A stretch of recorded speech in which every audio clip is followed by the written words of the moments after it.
बिस्मिल्लाहिर्रहमानिर्रहीम। आज का मौजू है ए जेड़े जवान ए बच्चे बड़े परेशान ने कहते ने बाबा जी ये इस तरह पानी तरह मादा दलीत पतला हो गया ए कतरा नहीं रुकदा। ये क्यों हुंदा है? ये उदों हुंदा जदों मसाना कमजोर हो जाए या किसी औरत नाल जेड़ी चलदी फिरदी औरत है 2 नंबर ओदे नाल सोबत कर लो तां बंदा बीमार हो, या जिस औरत नूं लकोरिया होवे ओदे नाल सोबत करो मर्द दी ये हालत हो जाती है, ते जिस औरत नूं हैज आया होवे ओदे नाल सोबत कर लो वो माहवारी आई होवे फिर सुजाक हो जाता है, फिर बिल्कुल ही दर्द भी हुंदी डंडी ते पतला हो जाता है। दवाइयां बड़ियां खा चुके हो, बड़े परेशान हो, ते जिस बंदे दी मणी गाढ़ी नहीं ना इंज करके ओदे च ताकत कोई नफ्स कई बंदे फिरदे ने लम्मा कर लो वड्डा कर लो चौड़ा कर लो, ये बकवास है। नफ्स तुहाडा भावें 4 इंच दा पर होना टाइट चाहिए, इहनूं इंज थल्ले नप्पो ते नप्पिया ना जावे, इंज टाइट होवे सੱਟ पूरी वजे। और सियाणे कहंदे ने ना किला होवे कायम मझ नहीं हो टपदी, जे बंदा होवे ढिला ते रन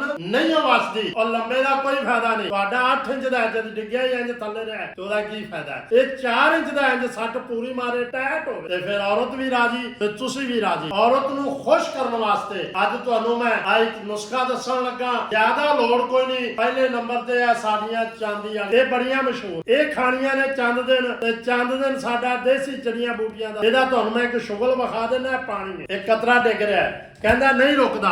आ मैं 1.5 चमचा पानी च पाया, ए वेखो बंदे कहते ने चीज़ां नहीं लभदियां, लेकिन मैं कहना खरीददार नहीं मिलते। ए पानी दे विच इहनूं 2 मिनट वास्ते ए मैं हल कर रहा। जेड़ा कहता मादा तलीत पतला इंज उत्ते रखना चुर चुर, थल्लों औरत कहती दुर दुर, 1 मिनट की रुकावट नहीं। बीवी का हक नहीं अदा कर सकता, तो जेड़ा बंदा बीवी का हक नहीं अदा कर सकता उन्होंने दे फिर घर नहीं वसते, उजड़ जाते ने।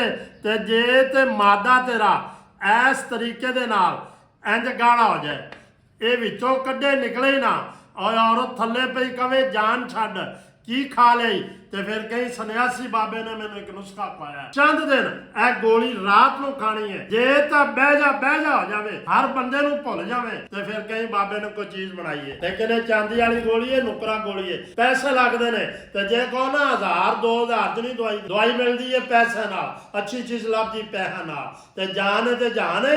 और इहनूं टाइट रखो, नफ्स टाइट होया तुहाडा ते भावें 4 शादियां कर लो, परेशानी वाली गल। ते फिर अगली वीडियो तक इजाजत दिओ। अल्लाह।